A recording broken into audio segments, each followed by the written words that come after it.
The first time I saw the invitation, it was resting on a bed of black velvet, inside a box that cost more than my monthly rent. The paper was handmade, thick as a whisper, and the ink was going to be a custom blend of charcoal and crushed pearl. I knew this because the client had sent a 3-page brief, single-spaced, detailing exactly how they wanted their wedding vows to look, feel, and even smell. There was a sprig of dried lavender tucked into the envelope, and I remember thinking that whoever this bride was, she either loved deeply or controlled fiercely. Maybe both. My name is Alara Vance, and I am a calligrapher. Not the kind who does cute Etsy signs for farmhouse kitchens, though I've done those too when rent was tight. I'm the kind who gets hired by people who have secrets.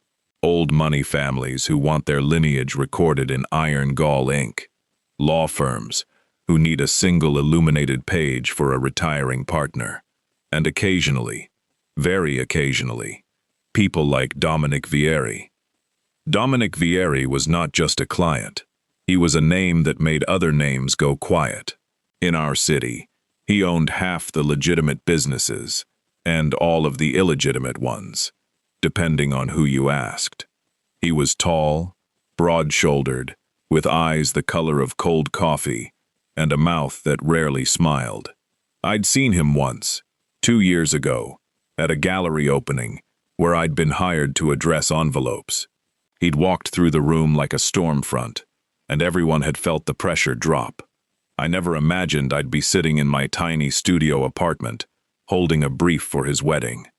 But here I was. The bride's name was Celeste Moreau. The brief had been written by her assistant, but the notes in the margins were in her own hand. Sharp, slanted cursive that pressed so hard into the paper I could feel the grooves on the back. She wanted the vows to be written on a single sheet of handmade cotton paper, deckled edges, with a border of hand-painted silver vines. The text was to be in English, but with certain phrases in Italian, Dominic's mother's language. She wanted it to look like a piece of art, something that could be framed and hung in their future home. She wanted everyone at the wedding to weep. I read the draft of the vows 3 times that first night. They were beautiful, I'll give her that. Poetic without being saccharine, intimate without being explicit. She wrote about meeting Dominic at a charity gala, about the way his hand had felt on her lower back, about how she'd known within minutes that he was the man she'd been waiting for. She wrote about trust, about loyalty, about building a legacy together. And then there was a passage that made me pause, my nib hovering over my practice paper. I pledge to you not only my heart, but my inheritance of blood and name, to be merged with yours in perpetuity, as witnessed by all present, and binding upon the last syllable spoken. It was oddly formal, legal almost. I'd written enough wedding vows in my career to know that most brides didn't talk about inheritance and binding syllables. But I shrugged it off. Rich people were strange. Mafia people were stranger. Maybe this was just how they talked about forever. The next morning, I was summoned to the Vieri estate for a consultation. Summoned is the right word. A black car arrived at my building at exactly 9 o'clock, and a driver with no neck and no expression opened the door for me. I clutched my portfolio to my chest, suddenly aware of every curve of my body, every inch of my plus-size frame that my floral dress was failing to hide. I'd chosen the dress carefully, modest, professional, with a high neckline and a skirt that fell below my knees. But I knew how people looked at me. I knew what they saw. A woman who took up too much space, who was soft where she should be hard, who was invisible in all the ways that mattered. The estate was exactly what you'd expect. Gates, guards, gardens manicured within an inch of their lives. The house itself was a sprawling Italianate villa, with ivy climbing the walls and fountains that sang in the courtyard.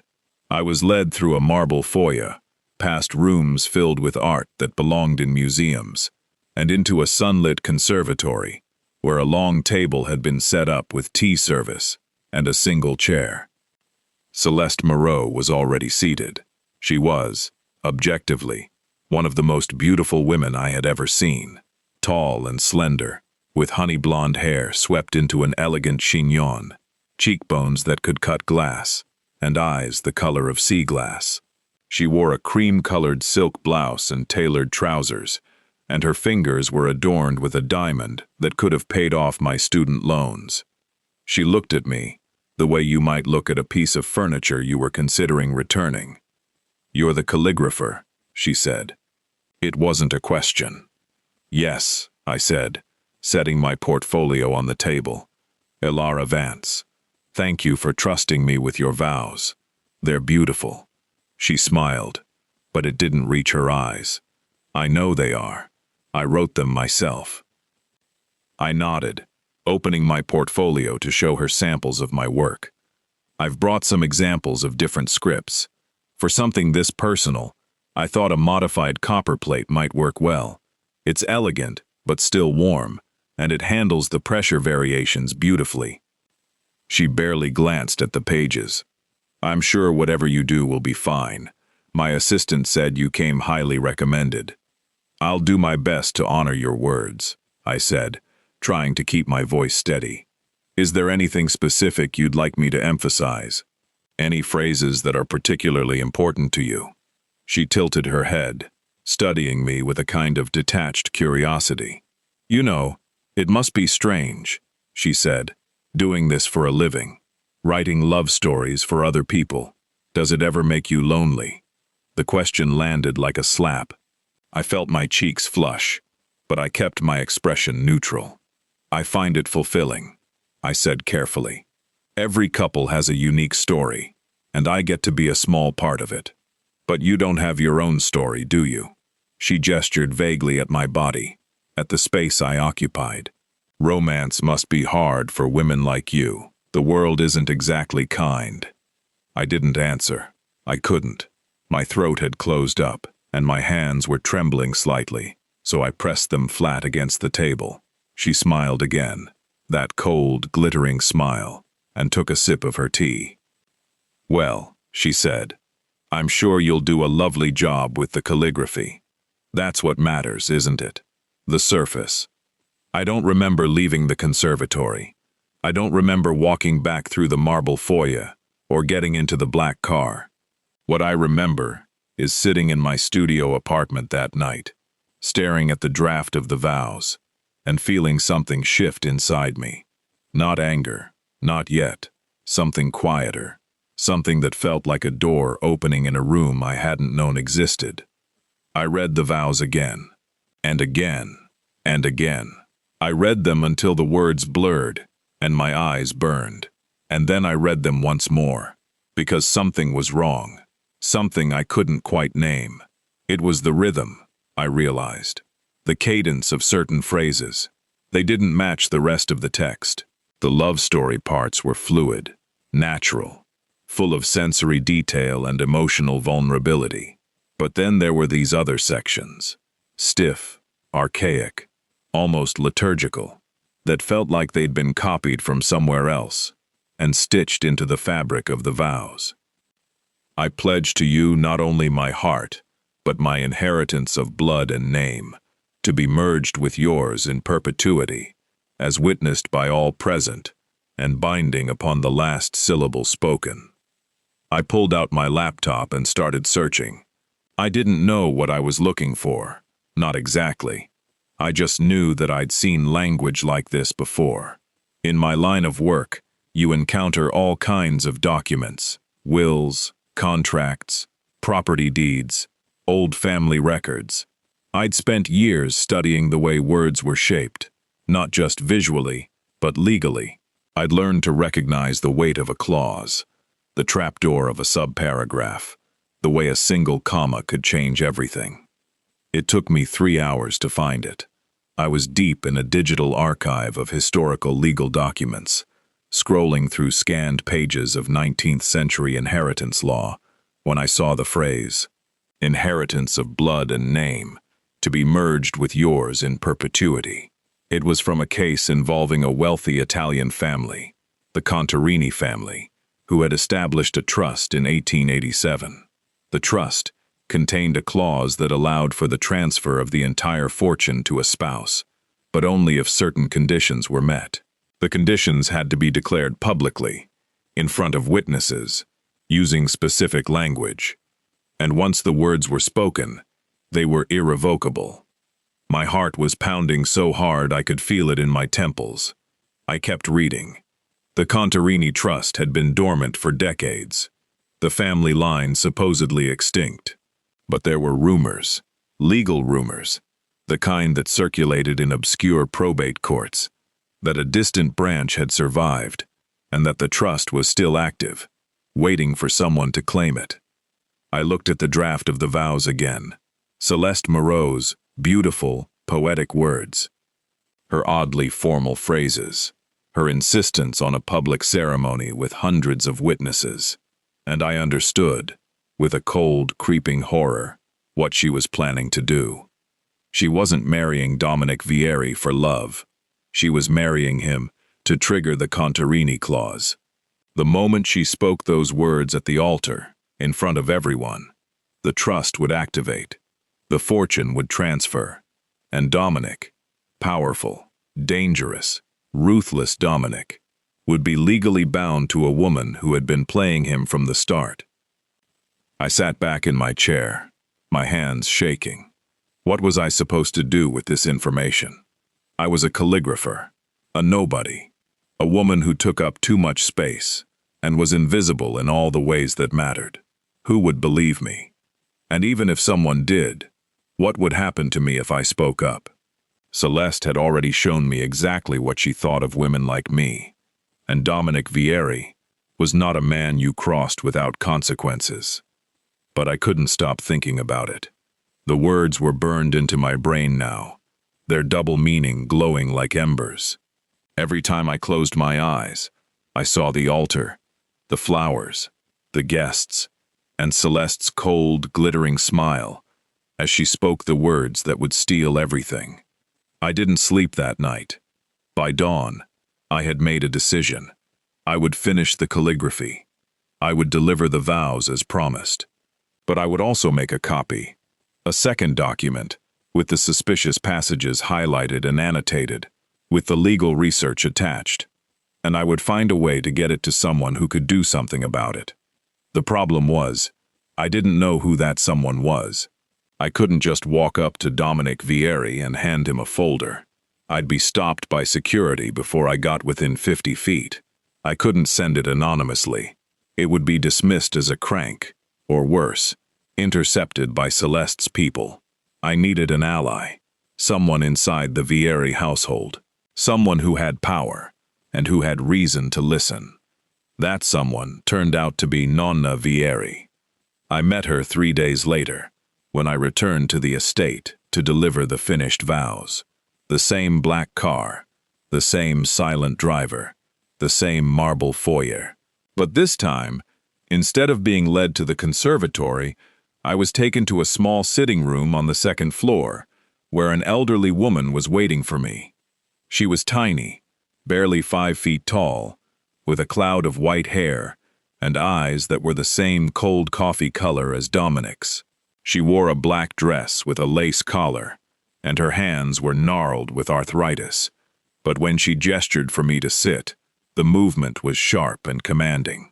"You're the calligrapher," she said. Her voice was accented, thick with the music of southern Italy. "My grandson's fiancée hired you." "Yes," I said, sitting down carefully. "I've brought the finished vows." She held out her hand, and I gave her the leather portfolio. She opened it slowly, her fingers tracing the edges of the paper. The vows were beautiful, if I said so myself. The modified copperplate script flowed like water, the silver vines catching the light, the ink, a perfect charcoal pearl blend. She studied it for a long moment, her expression unreadable. "You have a gift," she said finally. "This is not just skill. This is something deeper. You feel the words as you write them, don't you?" I blinked, surprised. "I try to." The words have weight. They deserve to be treated with care. She nodded slowly. Yes, they do. She closed the portfolio and set it aside. But you didn't just bring me the vows, did you? There's something else. I can see it in your face. I hesitated. This was the moment. The door I'd been looking for. But if I was wrong about her, if she was loyal to Celeste, if she reported this conversation back to anyone, I was finished. I don't know how to say this. I began, my voice barely above a whisper. I don't have proof, not the kind that would hold up in court. But I've been doing this work for a long time, and I've learned to recognize certain patterns. Legal language, contractual phrasing. And there's something in the vows that doesn't belong there. Her eyes sharpened. Go on. I reached into my bag and pulled out the second document, the annotated copy, with the suspicious passages highlighted in pale yellow. I handed it to her, my fingers trembling. These sections, they're not original. They're adapted from a 19th century inheritance clause, the Contarini Trust. I found it in a legal archive. If these words are spoken publicly, in front of witnesses, they could trigger a transfer of assets, a very large transfer. She didn't look at the paper. She looked at me, and for a long, terrible moment, I thought she was going to laugh, or call for security, or do any of the 100 things that would end my life as I knew it. Instead, she said, I know the Contarini clause. I stared at her. You know it? I was married under a similar clause, she said quietly. 57 years ago. My husband's family used it to trap me. I was 18 years old, and I didn't understand what I was signing. By the time I realized, it was too late. The words had been spoken. The fortune was merged, and I was bound to a man who never loved me. Her voice was steady, but her hands were shaking. I saw then the weight she carried, the decades of silent endurance. She had been a prisoner of words, just like the ones I had written on that beautiful paper. I swore I would never let it happen again, she said. Not in my family, not to anyone I could protect. She looked down at the annotated document, her eyes moving slowly over the highlighted passages. You're sure about this? I'm sure about the language, I said. I'm sure about the legal precedent. What I'm not sure about is how to stop it. The wedding is in 4 days. If she speaks those words at the altar, it might already be too late. Nonna Vieri was silent for a long moment. Then she reached out and took my hand. Her grip was surprisingly strong. You came here today knowing the risk, she said. You could have stayed silent. You could have done your job and collected your fee and walked away. Why didn't you? I thought about Celeste's cold smile, her casual cruelty. I thought about the way she had looked at my body and dismissed me as unworthy of love. I thought about all the years I had spent feeling invisible, feeling like my only value was in the beauty I could create for other people. Because words matter, I said. They have weight, and I couldn't let her use them to destroy someone. Nonna Vieri smiled then, a real smile, warm and fierce. You are braver than you know, Ilara Vance, and you are not invisible. Not to me, and not, I think, to my grandson.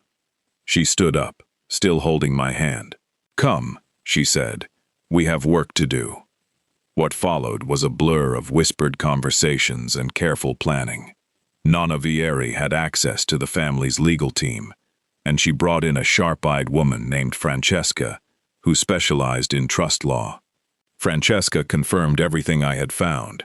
The Contarini clause was real, it was active, and the language in Celeste's vows was a near-perfect match. If she spoke those words at the altar, the trust would activate within hours. But we can't just accuse her without proof, Francesca said. She'll deny it. She'll say, it's a coincidence. And Dominic, he's in love with her. Or he thinks he is. He won't believe us without something concrete. We have the annotated vows, I said. That's not enough. It's your word against hers. We need something that ties her directly to the Contarini family. A connection, a motive. It was Nonna who found it.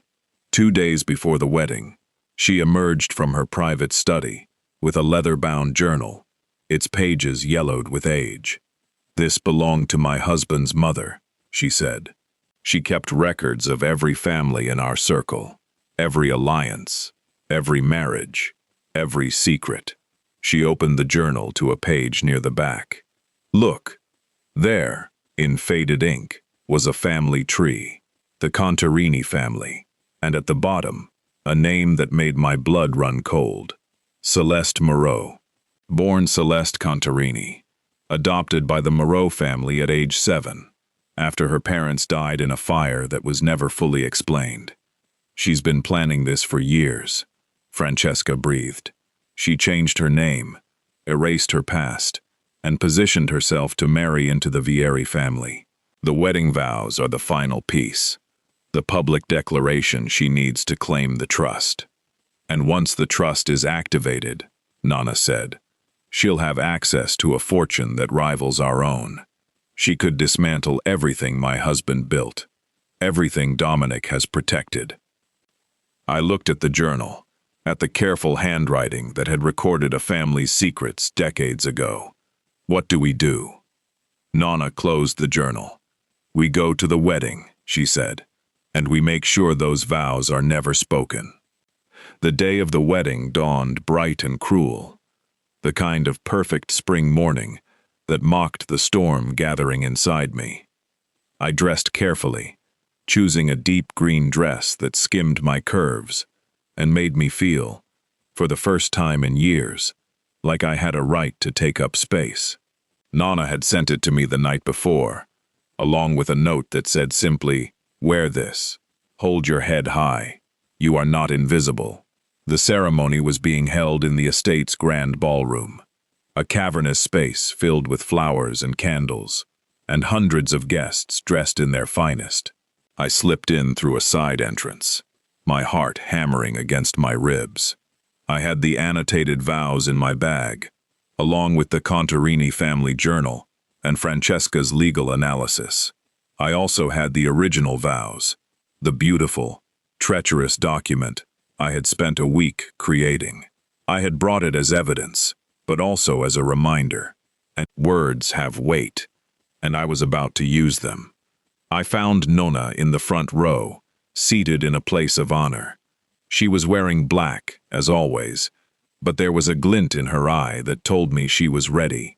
She squeezed my hand as I passed her, and I felt a surge of courage. The music started. The guests rose, and Dominic Vieri walked to the altar. He was devastating in his tuxedo, his dark hair swept back, his jaw set with the quiet authority of a man who had never been challenged. But there was something softer in his face today, something almost vulnerable. He was looking toward the back of the ballroom, waiting for his bride, and I could see that he believed in this. He believed in her. The thought made my chest ache. Celeste entered on a wave of music and admiration. Her dress was a masterpiece of silk and lace, her veil cascading like a waterfall. She walked with the confidence of a woman who knew she was about to win. When she reached the altar and took Dominic's hands, she smiled up at him, and it was the same cold, glittering smile I remembered from the conservatory. The officiant began, words about love and commitment and the sacredness of marriage. I barely heard them. I was watching Celeste, waiting for the moment when she would reach for the vows, the moment when she would speak the words that would change everything. And now, the officiant said, the bride and groom will exchange the vows they have written for each other. Celeste turned to her maid of honor, who handed her a familiar leather portfolio. My portfolio, my work. She opened it, and the silver vines caught the light, and the guests murmured at the beauty of the calligraphy. I stepped forward. Stop. My voice rang out in the silent ballroom, louder than I had intended. Every head turned. Dominic's eyes found me, and I saw confusion there, and something else, Recognition. He remembered me from the gallery, maybe, or from some other moment I hadn't known he'd noticed. Celeste's smile froze. "What is this?" she said, her voice sharp. "Who is this woman?" "I'm the calligrapher," I said, walking toward the altar. My legs were shaking, but I kept moving. "I'm the woman you hired to write your vows, and I'm the woman who discovered what you're really trying to do." Dominic stepped forward, his body shifting into a protective stance. "Explain yourself," he said, his voice low and dangerous. "Now." I reached into my bag and pulled out the annotated document. These vows contain language adapted from a 19th century inheritance clause, the Contarini Trust. If Celeste speaks these words publicly, in front of witnesses, the trust will activate and transfer a fortune to her. A fortune that should belong to the Vieri family. Celeste laughed, but it was brittle. "This is absurd. Dominic, you can't seriously believe this. This nobody. She's just bitter because I told her the truth about herself." "What truth?" Dominic asked, his eyes still on me. "That romance must be hard for women like her," Celeste said, her voice dripping with contempt. "Look at her. She's desperate for attention. She's making up stories to ruin our wedding because she can't stand to see someone else happy." The words hit me like stones, but I didn't flinch. I had spent my whole life being told I was too much and not enough, and I was done letting it silence me. "I have proof," I said, handing the document to Dominic. "The highlighted passages, the legal analysis, and this." I pulled out the Contarini journal. "Your grandmother found it. It shows Celeste's real name, her real family. She's been planning this for years." Dominic took the journal, his face unreadable. He opened it to the marked page, and I watched his expression change as he read. The confusion hardened into something colder, something lethal. "Celeste," he said quietly, "is this true?" She opened her mouth, but no words came out. For the first time, her mask slipped, and I saw the fear underneath, the desperation, the fury. "It's a lie," she hissed. "All of it.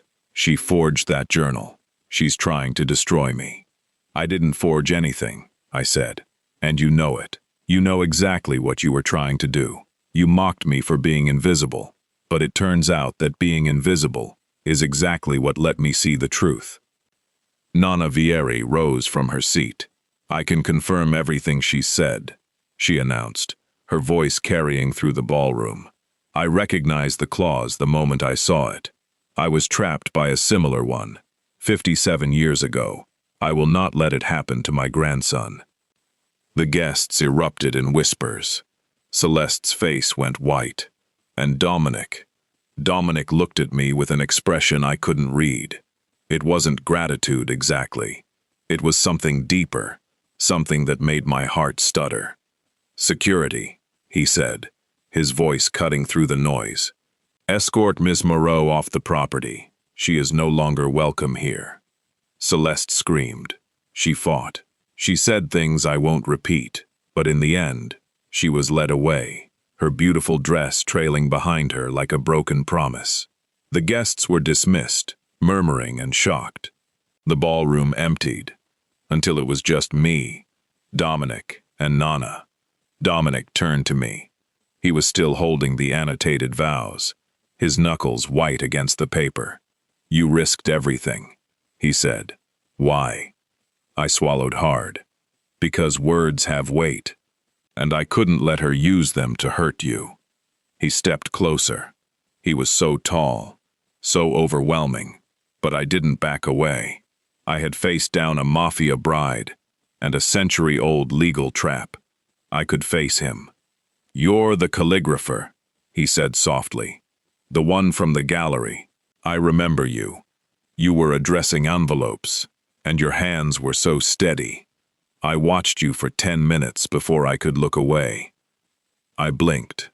You watched me?" I should have introduced myself.